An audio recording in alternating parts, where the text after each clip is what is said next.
সুপ্রিয় শিক্ষার্থীবৃন্দ, আশা করি তোমরা সকলে ভালো আছো। তো ধারাবাহিক লেকচারে আজকে আমাদের বিন্যাস অধ্যায় 5.1। ওকে, তো দেখো আজকে আমাদের মূল আলোচ্য বিষয় হচ্ছে n সংখ্যক বস্তু হতে r সংখ্যক বস্তুকে যত সংখ্যক বার ইচ্ছে নিয়ে বিন্যাস। ওকে, তো ইতিপূর্বে আমরা কিন্তু দেখেছিলাম যে প্রতিটি সংখ্যা কেবলমাত্র একবার ব্যবহার করে বিন্যাস। ওকে, কিন্তু আজকে আমরা দেখব যে প্রতি সংখ্যা যত সংখ্যক বার ইচ্ছা নেওয়া যাবে। তাহলে দেখো আমাদের আগে ছিল কি এবিসি, এই এবিসি এর তিনটি বর্ণকে নিয়ে, ওকে, প্রথমে হচ্ছে দুটি বর্ণকে নিয়ে বিন্যাস কি ছিল?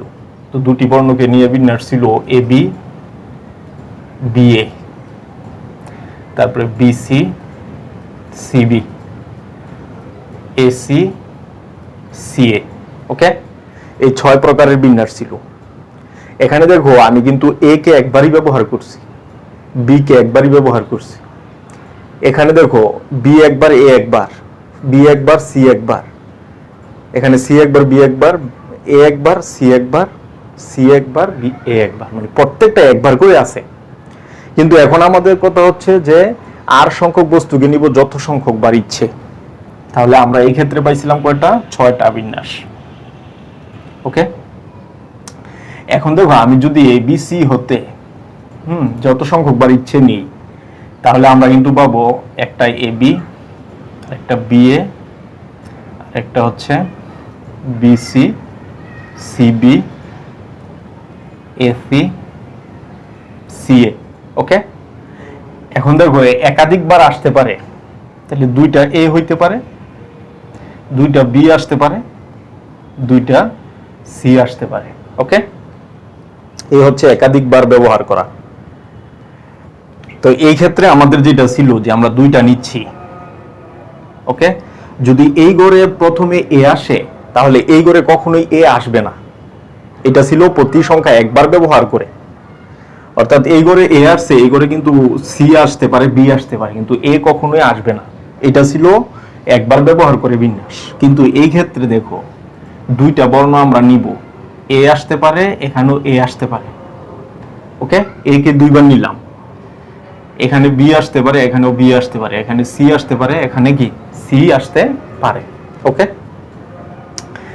তো আমরা এখানে কিন্তু পাইছি কটা? 1 2 3 4 5 6 7 8 9টা। ওকে, টোটাল পাইছি আমরা কয়টা? 9টা। তাহলে দেখো আমরা কয়টা পেলাম?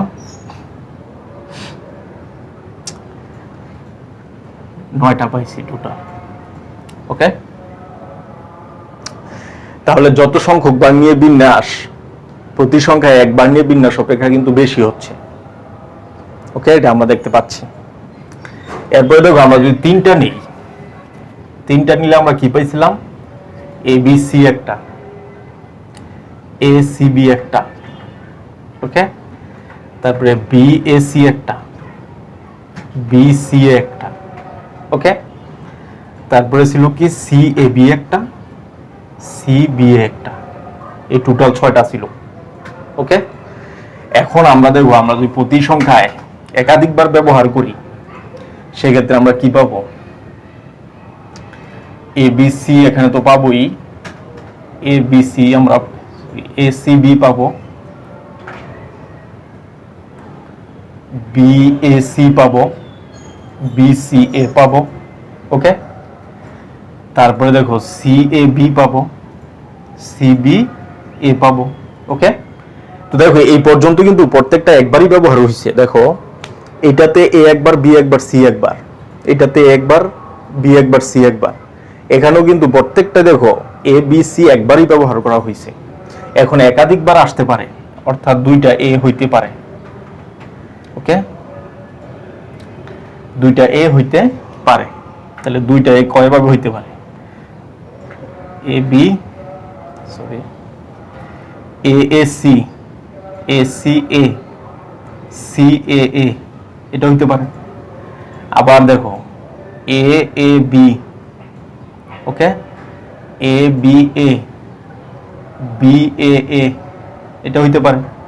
ওকে, similarly B B A, B A B, A B B, এটা হইতে পারে। ওকে, তারপরে দেখো C C A, C A C, A C C, এটাও হইতে পারে। ওকে, এরপরে তিনটাও আসতে পারে, A A, B B, C C. Okay, এটা কিন্তু আসতে পারে। তাহলে এই ক্ষেত্রে আমরা টোটাল বিন্যাস আমাদের ছিল একবার নিয়ে 6টা, কিন্তু যত সংখ্যক বার ইচ্ছা তত সংখ্যক বার নিয়ে দেখো কয়টা আসছে, 1 2 3 4 5 6 7 8 9 10 11 12 13 14 15 16 17 18 19 20 21। ওকে, তাহলে বিন্যাস সংখ্যা কিন্তু আমাদের বেড়ে যাচ্ছে। ওকে, যত সংখ্যক বার ইচ্ছা নিয়ে। তাহলে দেখো টোটাল বিন্যাসটা কিভাবে হবে।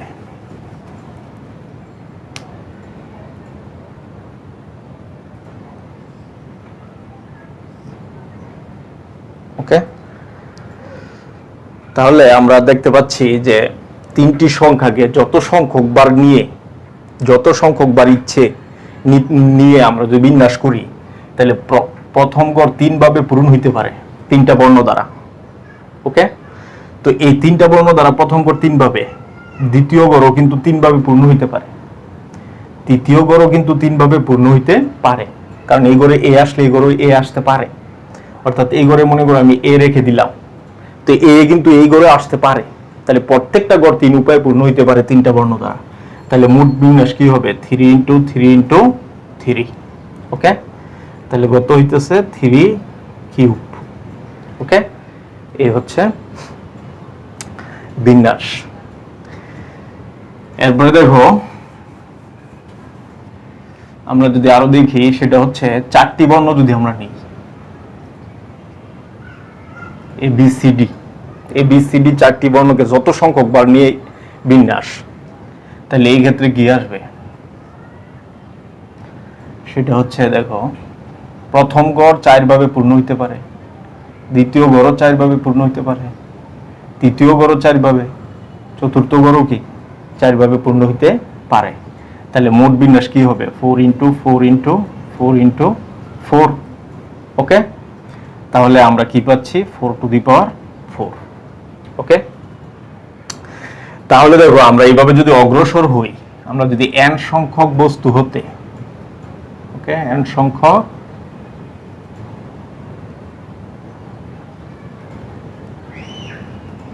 বস্তু হতে r সংখ্যক বস্তু যত সংখ্যক বার ইচ্ছে নিয়ে সাজাই, তাহলে আমাদের কি আসবে দেখো,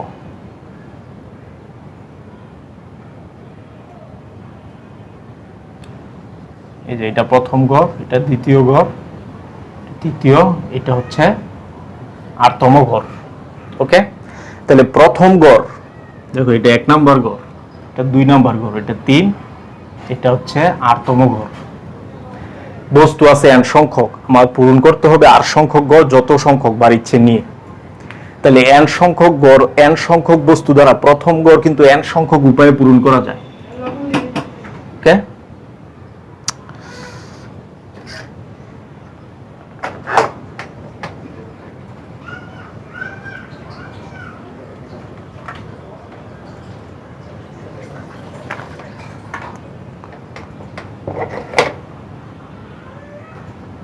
দ্বিতীয় গড় n সংখ্যক বস্তু দ্বারা n সংখ্যক উপায়ে পূরণ করা যায়। ওকে, তৃতীয় গড়ও কিন্তু n সংখ্যক উপায়ে পূরণ করা যাবে। এইভাবে rতম গড়ও কি n সংখ্যক উপায়ে পূরণ করা যাবে। তাহলে আমরা টোটাল বিন্যাস কি পাবো, n × n dot dot r সংখ্যক n। ওকে, তাহলে r সংখ্যক n যেহেতু আছে, তাহলে এই যে 1 + 1 + 1 যোগ ডট ডট যোগ হচ্ছে r। ওকে, এই যে আমাদের গুণের ক্ষেত্রে পাওয়ার যোগ হয়, তাহলে 1 থেকে r পর্যন্ত সংখ্যাগুলোর যোগফল হবে r। ওকে, n⁴r। তাহলে আমরা দেখতে পেলাম যে কতগুলো বস্তু থেকে সবগুলিকে যত সংখ্যক বার ইচ্ছে নিয়ে বিন্যাস n⁴r, যেখানে n হচ্ছে মোট বস্তুর সংখ্যা আর r হচ্ছে যতগুলো আমরা নিচ্ছি। ওকে, এই হচ্ছে আমাদের বিন্যাস। তো এখন দেখো আমরা একটা এক্সাম্পল দিচ্ছি, তাহলে বিষয়টা ক্লিয়ার হবে।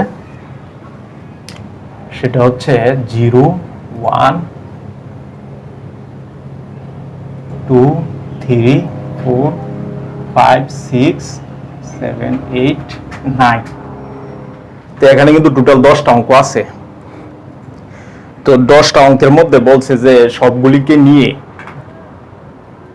গ্রামীণ ফোনে কতগুলো নাম্বার তৈরি করা যাবে। ওকে, তাহলে সবগুলি নিয়ে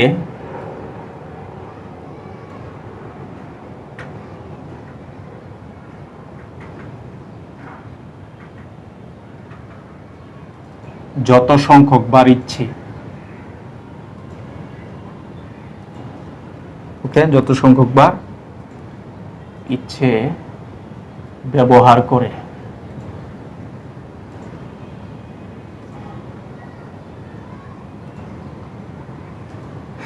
গ্রামীণ ফোনের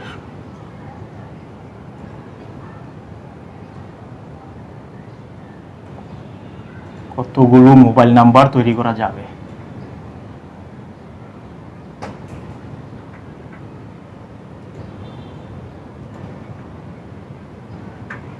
ওকে, এটা হচ্ছে আমাদের কোশ্চেন।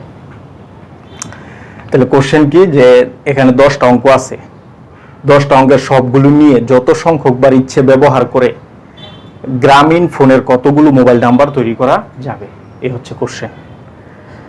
তো আমরা কিন্তু জানি যে গ্রামীণ ফোনে 11টি ডিজিট থাকে।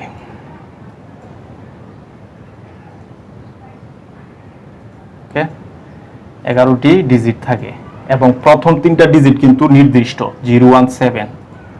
ওকে, তাহলে 3টার মধ্যে আর বাকি থাকে কয়টি? 8টি।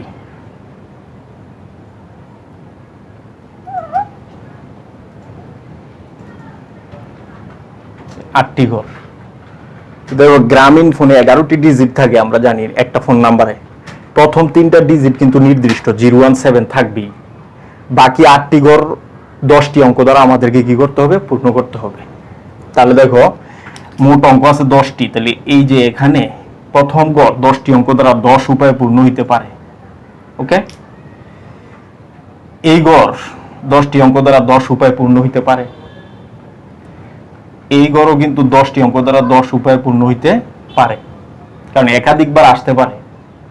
ওকে, এই ঘরও কিন্তু 10 উপায়ে, এই ঘর 10 উপায়ে, এই ঘর 10 উপায়ে, এই ঘর 10 উপায়ে, এই ঘরও কিন্তু 10 উপায়ে পূর্ণ হইতে পারে। ওকে, তাহলে দেখো মোট বিন্যাস,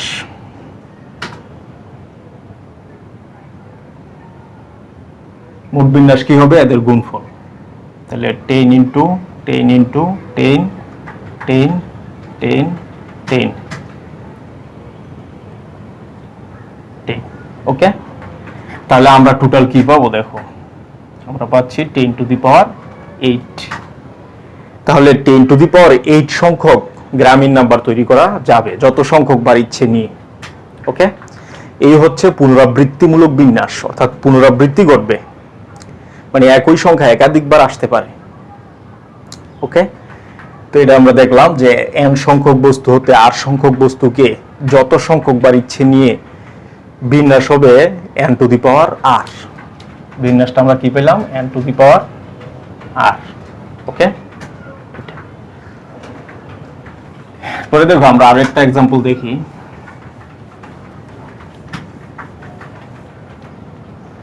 বলা আছে যে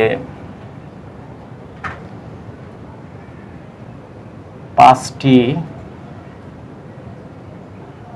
পুঁতি দ্বারা, আমরা বলতে পারি 5টি ঝিনুক দ্বারা, 5টি ঝিনুক দ্বারা 6টি মালা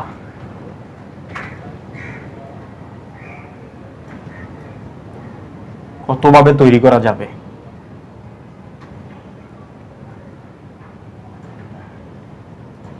ওকে, এটা হচ্ছে কোশ্চেন, যত সংখ্যক বার ইচ্ছা ব্যবহার করে। তো ঝিনুক আছে কয়টি? 5টি, 6টি মালা। ওকে, তাহলে এখানে দেখো, এখানে মালার সংখ্যা 6, ওকে, 6টি, এবং ঝিনুকের সংখ্যা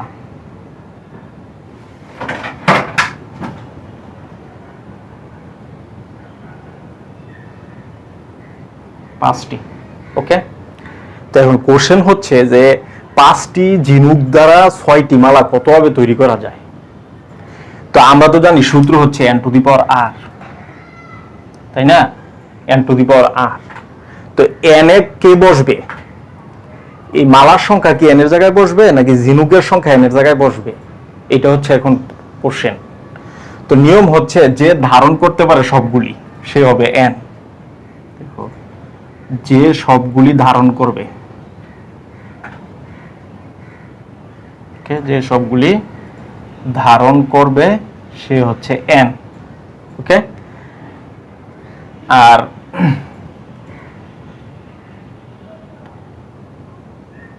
যে সবগুলি ধারণ করবে না সে হচ্ছে r। এই হচ্ছে n এবং r নির্ণয়ের উপায়। তো দেখো, একটি ঝিনুক কি 6টি মালা গ্রহণ করতে পারে? এটা কিন্তু সম্ভব নয়, কিন্তু একটি মালা 5টি ঝিনুককে গ্রহণ করতে পারে, ওকে। আমাদের তো মালা আছে 6টি, দেখো এখানে একটা, এটা, এটা, এটা, এটা, এটা, এটা, এরকম 6টি মালা আছে, ওকে। তো একটি মালা কিন্তু 5টি ঝিনুককে গ্রহণ করতে পারে, ওকে। কিন্তু একটি ঝিনুক, দেখো একটা ঝিনুক, এটা মনে করো ঝিনুক, এটা কি 5টি মালাকে গ্রহণ করতে পারবে? পারবে না। তো দেখো সবগুলিকে গ্রহণ করতে পারতেছে কে? মালার সংখ্যা। তো মালার সংখ্যাই হবে n, তাহলে n হবে এখানে 6 আর r হবে ঝিনুকের সংখ্যা 5, ওকে। তাহলে মোট বিন্যাস কি হবে আমাদের? দেখো মোট বিন্যাস